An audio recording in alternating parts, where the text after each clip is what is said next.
Notre troisième invité a donné un visage à son mouvement en interpellant le président Emmanuel Macron au Salon de l'Agriculture à Paris au sujet du massacre dans la partie anglophone du Cameroun et la gestion du président Paul Biya. Une interpellation à laquelle le chef de l'État français a répondu avec force et détail, qui a alimenté les réseaux sociaux pendant plusieurs semaines. Abdoulaye Thiam, de son pseudo Calibri Calibro, est un activiste camerounais leader du mouvement La Basse, la brigade anti-sardinard, qui se sera illustrée ces dernières années par des opérations coup de poing un peu partout en Europe et aux États-Unis d'Amérique. Bonjour Calibri Calibro. Bonjour Monsieur Foucault et bonjour à tous mes copanélistes. Dans certains pays, on dit que ces mouvements, ces lanceurs d'alerte appartiennent à des partis d'opposition. C'est votre cas, par exemple, Calibri Calibro. Est-ce que vous appartenez au mouvement MRC, comme on le dit? Est-ce que vous n'êtes pas un membre de l'opposition qui serait celui qu'on aurait mis en avant? Du tout. Je suis d'accord avec Monsieur Lumumba. Il n'y a pas de parti politique proprement dit en Afrique. Ça n'existe pas. Les partis politiques sont inféodés, ils cherchent juste un positionnement pour pouvoir changer leur vie à eux, pas pour changer la vie... Mais pas seulement en Afrique, hein, on voit ça un peu partout, même ici en France. Un peu partout, oui, en France, quand même, ces partis politiques en France, c'est pas la même façon qu'en Afrique. En Afrique, c'est beaucoup plus la corruption. La corruption existe dans tout le monde entier, mais en Afrique, c'est exponentiel. Non, je n'appartiens pas au mouvement pour la renaissance du Cameroun. Je ne suis pas membre de ce parti politique-là, bien que je défende certaines idées, et voire la plupart des idées, même pas les idées, le programme politique de M. Kamto. J'adhère complètement à ce programme. Qui est le principal opposant au régime en place aujourd'hui. Oui, c'est le principal opposant au régime en place. On a tout fait de nous coller cette étiquette parce que, voilà, nous relayons ce programme-là, mais c'est pas parce qu'on relaie un programme qu'on appartient à un parti politique. Mais quel est le lien? Vous n'avez aucun lien direct avec le MRC en question. Est-ce que vous n'êtes pas, on va dire, le bras armé de ce mouvement? Si vous avez un peu suivi la brigade anti-sardinard ou si vous avez suivi Calibri, je suis dans la rue avant que le MRC ne parte aux élections en 2007 et je ne parlais même pas du MRC en 2018. Je ne parlais même pas du MRC. Ce qui m'a mis dans la rue, notamment en France, c'est le scandale du Nord Cameroun où 2 femmes et 2 enfants, notamment un bébé, ont été froidement exécutés par l'armée camerounaise. Je les dénonce. On a vu circuler les images, tout à fait. Voilà. C'était des images particulièrement violentes. Et ça m'a rappelé, moi, l'esclavage que j'ai connu en Libye. Ça m'a rappelé, moi, l'enfer que j'ai connu en Libye. Et là, ça a été le déclic. J'ai dit, je ne peux pas supporter que ça se passe dans mon pays, le pays qui m'a vu naître. Il faut rappeler que vous êtes arrivé en France en empruntant le chemin de la Libye. Donc, vous avez traversé la Libye pour arriver ici. Vous avez connu l'esclavage pendant que vous y étiez. Et effectivement, je suis passé par la Libye. J'ai eu la chance, il y a quelques années, d'interpeller un de vos confrères, Juan Gomez, sur ma situation, la situation que je vivais. Mais ça, c'est un autre débat. Voilà, je suis passé par la Libye et j'ai vu ce qui m'a aussi motivé. En fait, ma motivation vient de la Libye. Parce que j'ai vu tellement de jeunes Africains en général et particulièrement des Camerounais mourir. J'ai vu tellement de jeunes femmes se faire violer à longueur de journée par des Libyens. J'ai enterré moi-même énormément de personnes. J'ai arrêté mon décompte à 100. Vous comprenez que quand on traverse une situation pareille, et surtout qu'on a été à un moment donné de sa vie engagé dans les revendications des autres, dans l'amélioration de la vie quotidienne de son peuple, on ne peut qu'être révolté. Et la goutte d'eau qui a débordé le vase, c'est justement ces femmes et ces enfants qui ont été froidement exécutés. Non, nous sommes des lanceurs d'alerte, nous sommes, comment je vais dire ça, prépositionnés pour alerter l'opinion, tant nationale qu'internationale, sur ce que traverse notre pays. Mais qu'est-ce qui déclenche chez vous comme ça cette démarche, qui est une démarche quand même assez singulière et dangereuse? Qu'est-ce qui fait qu'on se lève un matin et puis on dit « je vais devenir lanceur d'alerte, quoi qu'il m'en coûte ». C'est l'amour de ce qu'on fait et c'est l'amour des autres. Une personne qui n'aime pas les autres, qui ne se soucie pas des autres, ne peut pas être lanceur d'alerte.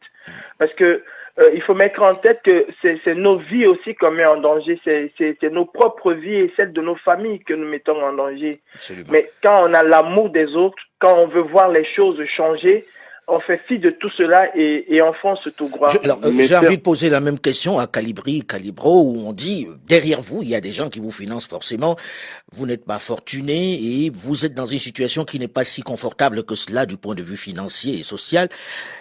Comment on fait lorsqu'on consacre autant de temps que cela à l'action que vous menez à travers la BAS pour vivre? Comment on fait? De quoi vivez-vous? C'est très difficile, hein. C'est ce que beaucoup de personnes pensent. Une fois qu'on est activiste, on se dit, tiens, il reçoit de l'argent de tel ou tel mouvement, il reçoit de l'argent de tel ou tel organisme international. Ben, c'est archi faux. C'est archi faux. Il faut déjà aimer ce qu'on fait. Il faut être engagé. Il faut aimer les autres. Parce que être activiste, c'est un sacrifice énorme sur tous les plans. Je peux vous assurer que si un activiste veut devenir riche, je crois qu'il deviendra riche.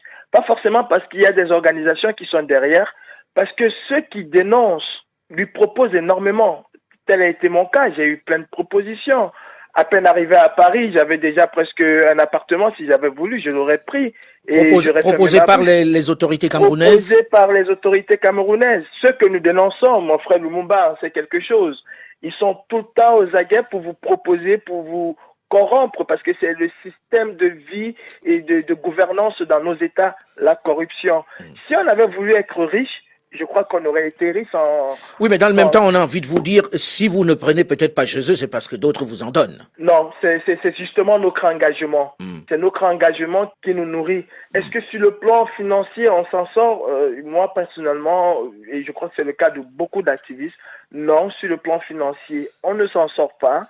Et moi, je vais prendre encore moi, je refuse même parce que j'ai des propositions des Camerounais lambda qui me voient dans la rue, qui me disent, tiens, voilà 200 €, voilà 100 €, je refuse. Là, je m'adresse à Calibro. La différence entre un politique et un activiste, c'est quoi? Ben, le politique, il est attaché à son parti politique, il est attaché à ses idéologies. Par contre, l'activiste est beaucoup plus soucieux du peuple, du bien-être du peuple. Voilà la différence. Nous, les activistes, les purs, les durs, nous ne nous laissons pas corrompre. Par contre, le politique, quel que soit son rang, se laisse facilement corrompre. Il est à la quête du pouvoir. Par contre, nous, on n'est pas à la quête du pouvoir. Au contraire, nous sommes à la quête de la dénonciation.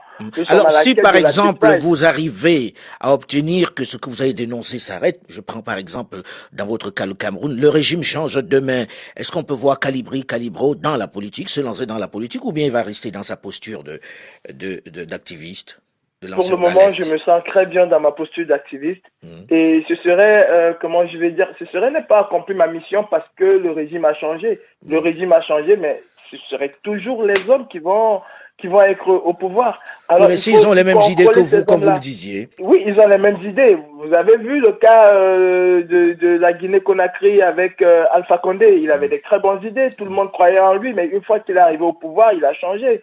Le pouvoir fait changer des hommes. Et nous sommes conscients que le pouvoir fait changer des hommes. Et moi, je vais rester dans mon cadre activiste pour pouvoir dénoncer si jamais ces gens ne disent et ne respectent pas ce qu'ils ont promis au peuple. Alors, Calibro, qui vous protège en réalité? Est-ce qu'il y a des organismes aujourd'hui qui se chargent de vérifier qu'on ne va pas attenter à votre vie? Non. Je vais dire comme mes copanélistes, hein, c'est Dieu. Moi-même, personnellement, j'ai failli être assassiné le 11 octobre à Lyon. J'ai porté une plainte qui jusqu'aujourd'hui a traîné. Certes, il y a des conseils qui sont dessus. Je suis plusieurs fois poursuivi dans l'écran. Il y a des gens qui me suivent, qui me pistent et tout. Non, c'est Dieu qui nous protège. Ça, je vais pas le nier. Et c'est aussi notre détermination. Vous me permettez avec cette émission de penser à quelqu'un qui est en prison aujourd'hui juste parce qu'il est activiste, Paul Tchouta, qui est dans des conditions très exécrables. Et mes pensées vont pour Paul Tchouta et pour tous ces journalistes à travers le monde, particulièrement au Cameroun, qui sont emprisonnés parce qu'ils ont osé dénoncer. Alors, j'ai envie de poser la question qui revient sur les réseaux sociaux, c'est, on a entendu le président Emmanuel Macron prendre vos coordonnées, enfin, ses services ont pris vos coordonnées en vous promettant de revenir vers vous et de s'occuper d'un certain nombre de personnes que vous aviez citées. C'était pour la presse ou bien ça s'est passé ensuite? Est-ce qu'il y a eu un contact? Est-ce qu'on s'est rapproché de vous ensuite? Oui, effectivement, il y a eu un contact. J'ai transmis la liste des personnes que j'estimais et que nous estimons qui sont embastillées pour des raisons politiques.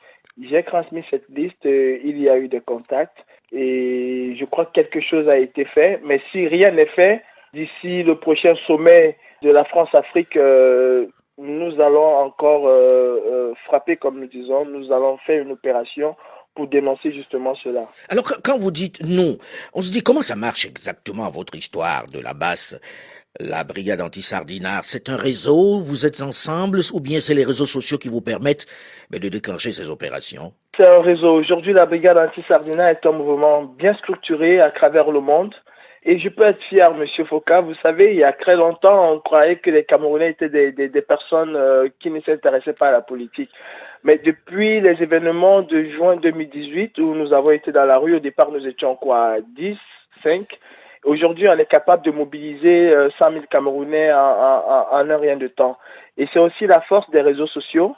Ça nous a permis de pouvoir communiquer entre nous. Mais pour le moment, la brigade anti-sardinat est un mouvement bien structuré. Nous organisons, nous préparons. Mais est-ce qu'il existe juridiquement? Comme a dit mon frère Nadio, au départ, j'ai pas voulu que la brigade anti-sardinat, surtout en France, soit juridiquement constituée.